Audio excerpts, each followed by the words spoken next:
இன்றைக்கி தைப்பூசம் ஏதாச்சும் புதுசு போடணும் அப்படின்னு நினச்சேன். அதுக்காக தான் நான் இதை நான் வாங்கினேன். பட் இன்றைக்கி வாங்கலை, 2 நாளைக்கு முன்னாடி சண்டே நான் இதை வாங்கினேன். இது என்னன்னு பார்த்தீங்கன்னா, இதுதான் ஜிமிக்கி கம்மல். சாரி, கம்மல் கிடையாது, ஜிமிக்கி மட்டும்தான். இன்னும் என்கிட்ட நிறைய தோடு இருக்கிறதுனால இதில் ஏதாவது ஒன்று எடுத்து பேர் பண்ணிக்கலாம் அப்படின்னு சொல்லிட்டு ஜஸ்ட்டு ஜிமிக்கி மட்டும் நான் வாங்கினேன். இது பார்த்தீங்கன்னா 8.5 கிராம், 1 பவுனும் ஒரு 500 மில்லிகிராம் கூட இருந்துச்சு. பட் இதுக்கு முன்னாடி நான் போட்டிருந்த ஜிமிக்கெல்லாம் பார்த்தீங்கன்னா கீழே இந்த பால்ஸ் இருக்கிற மாதிரி இருக்கும், சின்னதாக ஒரு முத்து மாதிரி வரும் இல்லையா சுற்றி, அந்த மாதிரி இருக்கும். பட் அது பார்த்தீங்கன்னா என்ன சொல்கிறது, நம்ம கொஞ்சம் போட்டுட்டு படுத்துட்டோம்னா நிறைய கீழெல்லாம் விழுந்துருது. அந்த மாதிரி எனக்கு விழுந்துட்டதுனால தான் அந்த மாதிரி டிசைன் வாங்கக்கூடாதுன்னு சொல்லிட்டு இந்த சுற்றிலும் முத்து இல்லாத டிசைன் பார்த்து நான் இதை எடுத்தேன். நான் முத்துன்னு சொல்கிறது இதுதான். இப்போ பார்த்தீங்கன்னா இந்த ஜிமிக்கி, இதை என்னோடய பழைய ஜிமிக்கி, ரொம்ப வருஷமாக போட்டுட்ருக்கேன். இதில் பார்த்தீங்கன்னா டிசைன் எனக்கு ரொம்ப பிடிக்கும், எனக்கு ரொம்ப அழுத்தமாக டிசைன் நல்லாயிருக்கும் இது. பட் பார்த்தீங்கன்னா இடையில அந்த முத்து பார்த்தீங்கன்னா 1, 2 காணாமல் போயிருக்கும்.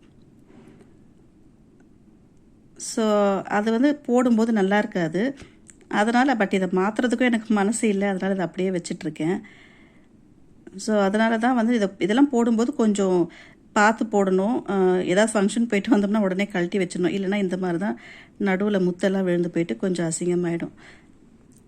அப்புறம் இன்னொன்று சொல்லணும், இந்த ஜிமிக்கி நான் பணம் கொடுத்து வாங்கலை, அதாவது ஃப்ரீயாலாம் வாங்கலை, காசு மொத்தமாக கொடுத்து வாங்காமல் இந்த மந்த்லி சேவிங்ஸ் ஸ்கீம் இருக்குது இல்லையா, அதில் நான் வாங்கினது. டோட்டலாக ஒரு 66,000 பே பண்ணியிருந்தேன். பட் இது எஸ்டிமேஷன் போடும்போது 80,000 கிட்ட வந்துச்சு. ஸோ எனக்கு வேஸ்டேஜ்லாம் டிஸ்கவுண்ட் பண்ணி நான் என்ன பே பண்ணியிருந்தனோ அதுக்கு கொடுத்துருந்தாங்க. பட் எனக்கு இது லாபமாக நஷ்டமா அப்படிங்கிறது எனக்கு தெரியாது. ஏன்னா அவங்களும் நஷ்டத்துக்கு கொடுக்க மாட்டாங்க. பட் நமக்கு பார்க்கும்போது நம்ம 66,000 பே பண்ணியிருந்தோம், பட் 80,000க்கு பொருள் வாங்கியிருக்கோம், நமக்கு வேஸ்டேஜெல்லாம் சேவ் பண்ணியிருக்கோம். அப்படிங்கிறதுனால இது நான் லாபம் அப்படின்னு நான் நினச்சிக்கிட்டேன். பட் இப்போ இருக்கிற சிச்சுவேஷனில் பார்த்தீங்கன்னா 1 பவுன் பார்த்தீங்கன்னா 7,945 அன்றைக்கி நாங்கள் போகும்போது. ஸோ அந்த மாதிரி இருக்கும்போது நம்ம மொத்தமாக பணம் கொடுத்து வாங்கும்போது நமக்கே என்னடா இது 1 பவுன் நம்ம இவ்வளோ பணம் கொடுத்து வாங்குறோமே அப்படிங்கிற மாதிரி ஃபீல் ஆகும். பட் இப்படி நம்ம வேஸ்டேஜ் டிஸ்கவுண்ட் பண்ணி வாங்கும்போது நமக்கு ஒரு சின்ன சந்தோஷம் கிடைக்கிது. அதுவும் இல்லாமல் பார்த்தீங்கன்னா இப்போ ஒரு ஸ்கீம் முடிஞ்சோன்னா உடனே அடுத்த இது போடுவோம் இல்லையா. ஸோ இந்த வாட்டி மந்த்லி 10,000 பே பண்ணுற மாதிரி ஒரு ஸ்கீம் நான் போட்டிருந்தேன். அதுக்கும் நிறைய இந்த என்ன சொல்கிறது, ஸ்டீல் எவர் சில்வர் பாத்திரம் எல்லாம் கொடுக்குறாங்க. பட் அது வேண்டான்னு சொல்லிட்டு நான் அந்த கிஃப்ட் கூப்பன் மாதிரி ஒன்று வாங்கியிருந்தேன்.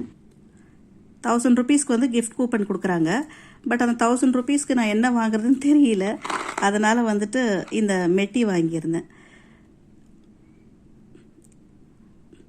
ஸோ என்ன சொல்கிறது, எனக்கு இதுக்கு இது ஃப்ரீயாக கிடைச்ச மாதிரி ஒரு சின்ன சந்தோஷம் எனக்கு.